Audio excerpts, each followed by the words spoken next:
If you're thinking to move to Spain, whether it's to retire, to live, whatever it is, you need to know about visas. So today we're going to be diving into the what, the how, the when, and everything you guys need to know when it comes to visas in Spain. We're joined by an expert lawyer, and we're going to share with you guys all the details. Are you ready? Let's go.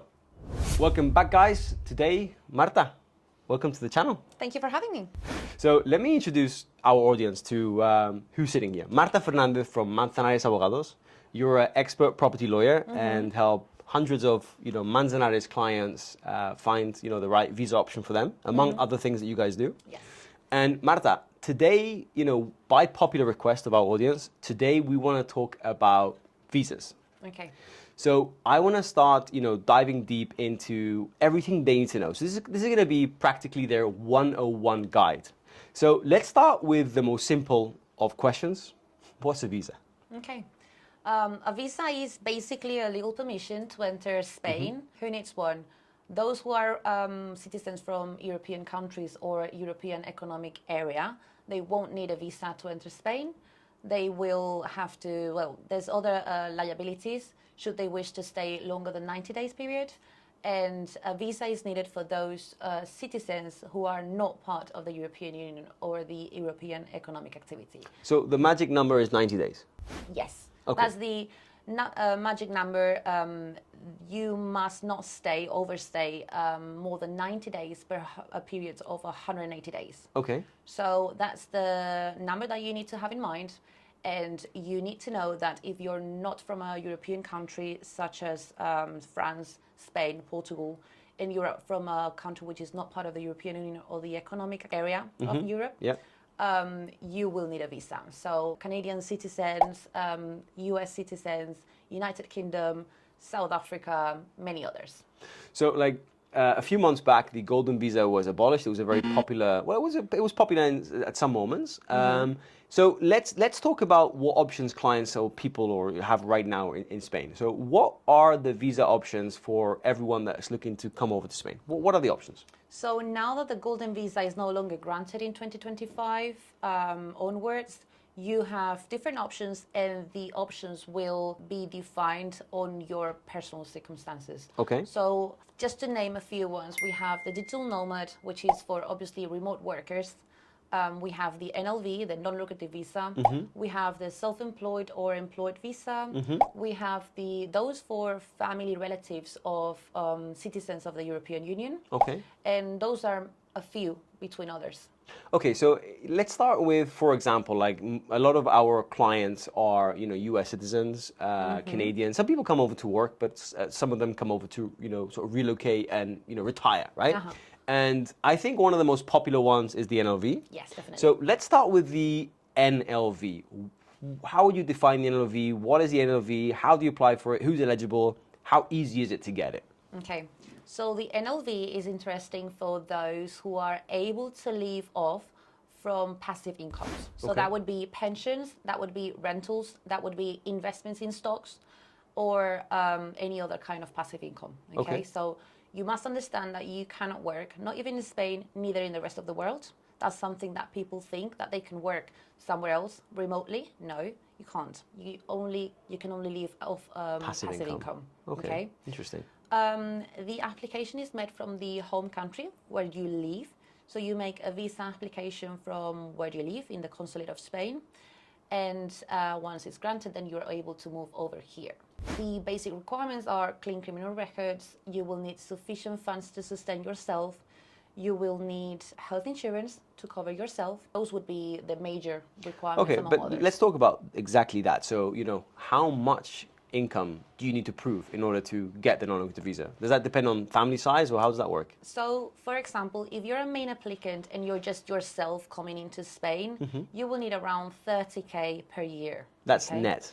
That's net. And you would need that either by showing that you have the means to obtain that, for example, rentals, pensions, or that you have those already saved in an account. So you can show any of those options, and once you prove those, then you're able to... Okay, so that's in case of one. What if you're a couple, or you're a couple with 2 kids? So the main applicant will have to show sufficient funds for themselves for 30K, and then every family member, which we will have to prove the link through marriage, through birth, or whatever other link, we will have to provide another 8K per year. Only 8. So the first 8K one, per 30, yeah. and then 8 per family member. Yes. So if it's husband and wife, it's 30 plus 8, so it's 38. Yes, 38. And then if it's 2 kids, it's 8 plus 30. Exactly. So That's quite interesting. Yeah. So when clients come in and they tell us that they would like to do 2 NLVs, we always say, if you're married or you have a civil partnership registered, It's better, it would be better to just do one main application and then the other member as a family relative. That's super interesting. And then obviously private health insurance, so you don't depend from the Spanish health system. Is that the reason behind it? No? That's the reason behind it. Okay. And the private health insurance will have to be no co-payments. Okay, so 100% no co-payments. Yes, and full coverage. Okay, and how does the NLV sort of renew? So you get an NLV for 1 year, Yes. and then? And then you renew it from Spain Yeah. before you have a visa applied for from the home country. Yeah. And then once you've finished this first year, you have to prove that you have continued meeting the requirements that were originally proved. And you basically have to prove that. So still sufficient funds, no committed crimes during your stay. Yeah. And So don't commit a crime in your first year. and Just joking. you have to responsibly declare that your link, for example, the marriage link, It's still that active. is still there. Okay, and what, you can just like renew it indefinitely, like 10 years? It's not really a problem? No. You can usually you will become a tax resident here because you will spend more than 183 days here in Spain. Okay. So you'll be a tax resident, which, by the way, you have to prove that you have fulfilled your tax obligations. Okay. Of course, so you now pay tax for everything, all worldwide income in Spain. Exactly. Okay, Exactly. interesting. Because once you spend more than 183 days, You're a fiscal resident. Yes. Okay. So you make the renewal application. You have to prove that. Then it's renewed every 2 years. Okay. So how likely are you to get rejected? So imagine, I'm, I don't know, Tom, I live in Canada, I make the right amount of money, I've got no criminal records. Is it likely that I get rejected? Not really. Okay. I would say the major mistakes in this visa would be criminal records that you didn't know or you weren't aware that you had. Oh, wow. For example, traffic sanctions that sometimes are included as the criminal records depending on the country. So alcohol driving or something like this. And then another That counts? So alcohol? depending on the system. Oh, So wow, if that's that's interesting. considered an infraction, actually in Canada, I had a client who had a criminal record because of Drink driving? Yeah. Oh, wow. That's interesting. Yeah. So we had to cancel it because it could be cancelled and then apply again for the criminal records. Oh, and then show the one criminal record and show that you had something. Is that really it? Yeah, exactly. So like you can cancel those if they have expired. They don't sometimes they don't automatically cancel interesting. themselves. Yeah. Okay, so NLV, that's a very popular one. Let's move on to, for example, the people which are looking to come over and work here, right? So there's what we find, Marta, is that a lot of our clients from, younger clients are coming over with families and they're coming over to, find work and either bring their businesses over here. But let's talk about the ones which are coming over to work. Young family, 2 kids. How does that work? What are the options? Let's start with the visa types. Okay. So I would say Nomad visa for those who are able to be employed by non-Spanish companies or are freelancers with foreign clients. Okay, I mean, that's very popular nowadays. The application is quite smooth as well. So I would say that's an option. Okay, so let's dive a bit deeper in the Nomad visa. Okay. How does it work? So the Nomad visa, first of all, you need to be you need to understand that you need to be employed by a foreign company or be a freelance with foreign clients. Once you pass that, or once you have that, you have to focus on providing the rest of the requirements, which would be clean criminal records. That's the basic in most visas. Clean criminal records, sufficient funds. You need to prove that you have been working for that foreign company for more than 3 months, or you have been a freelance with a foreign client for more than 3 months. Wow. You need to prove that you have a certificate of a degree, of a studies degree, or you need to prove that you have work experience for more than 3 years in that same field. Once you pass that, we can make the application with the applicant being here in Spain. We would do that through the pertinent channels with the Spanish authorities, or you can also do that as a visa in the home country, and then you would be able, once granted, to come over and start your life here. Interesting. Okay, so then let's talk about, imagine you come over to Spain where you're looking to get a visa and be employed by a Spanish company. How does that visa work? So that visa is a little bit more complicated because it entails that we provide a specific certificate which certifies that the job offer is valid, and that no other candidate, being a Spanish resident, has the means to apply for that offer. I mean, I've seen very little of those, so it's very complicated. I take It's quite complicated because of that specific requirement. Yeah. Okay, and then the other option is a self-employed visa. Among the general requirements, such as clean criminal records, sufficient funds, a private health insurance, or a public health insurance if you become an autonomo and you register yourself in the Social Security, the key point here is that we need to provide a solid business plan. So that needs to be provided through the pertinent means, and we need to prove that, economically speaking, the business plan is going to go well. And where are you going to base it? What's the market that you are going to target? What's the activity that you're going to do? A solid business plan. And that needs to be studied and approved by the Spanish authorities. That doesn't seem that complicated. It doesn't seem, it's not that complicated, and as long as you're well advised, because you don't today, really... I mean, to be honest with you, with ChatGPT today, you can put together a hell of a business plan in like 2 clicks. Yeah. And then how long does that process take? Usually 3 months maximum, I would say. And this is quite a common visa for people coming over to It is quite common, although I find in practice that usually you would start, for example, with a non-lucrative visa, because you have the option of exploring where are you going to be based, getting to know the area, getting to know the people, and getting to know the market where you're going to be based. And once you pass this first year, you're always able to change the kind of visa or residency where you're at. That's interesting. That's a pro tip.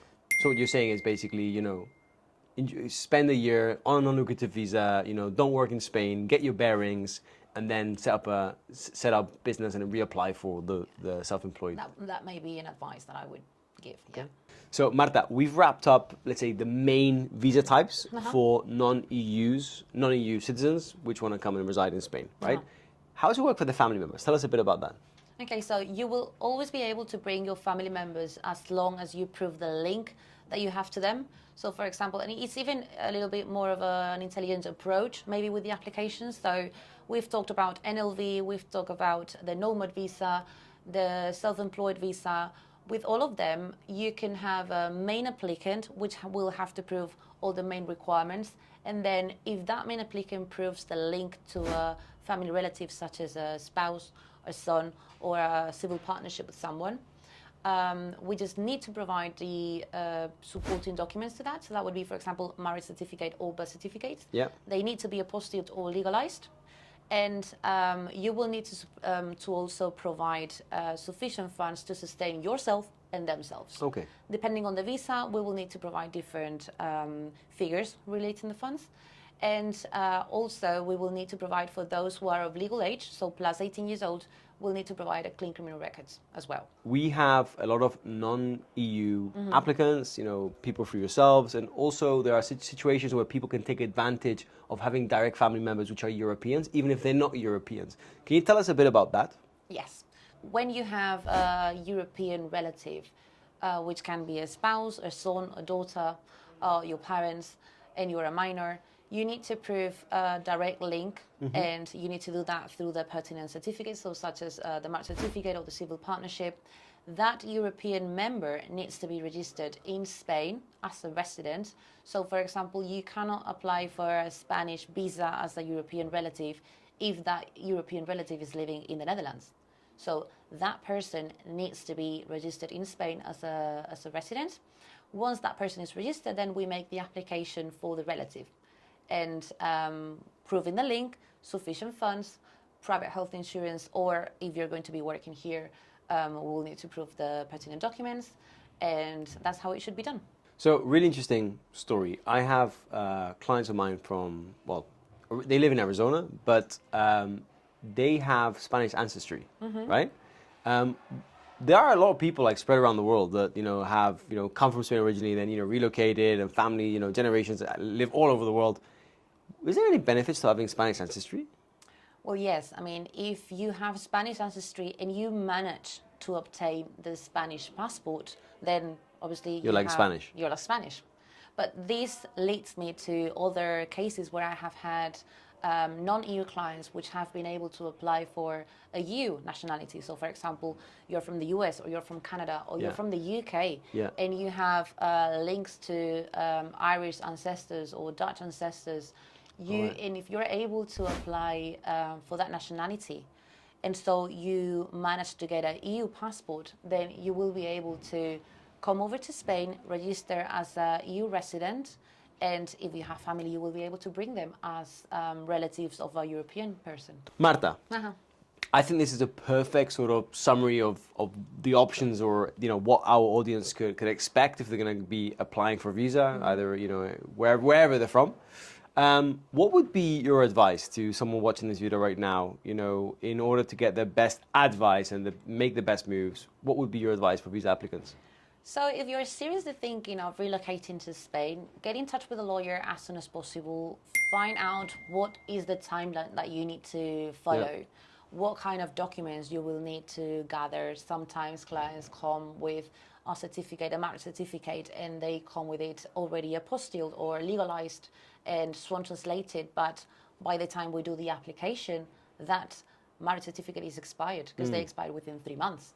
So get in touch with a lawyer, make sure that you know what will be the requirements that you need to meet and what's the timeline that you need to follow. Amazing, amazing. Marta, thank you so much for joining us, on the channel. It's great. It's great to have you on. And actually, I'll just finish sending a message to you, the person behind the screen. Thanks for watching, first of all. And if you're interested in receiving, more content just like this, feel free to press that button, subscribe to the High Homes YouTube channel, and press that bell so you're notified every time a video like this comes out. And if you've got any questions for us, for Marta, for Manzanares, comment below. We do read all your comments and try to get back to all of you. So feel free to comment any ideas you have for more content just like this. So I think that's it. Until the next time, guys. Hasta luego.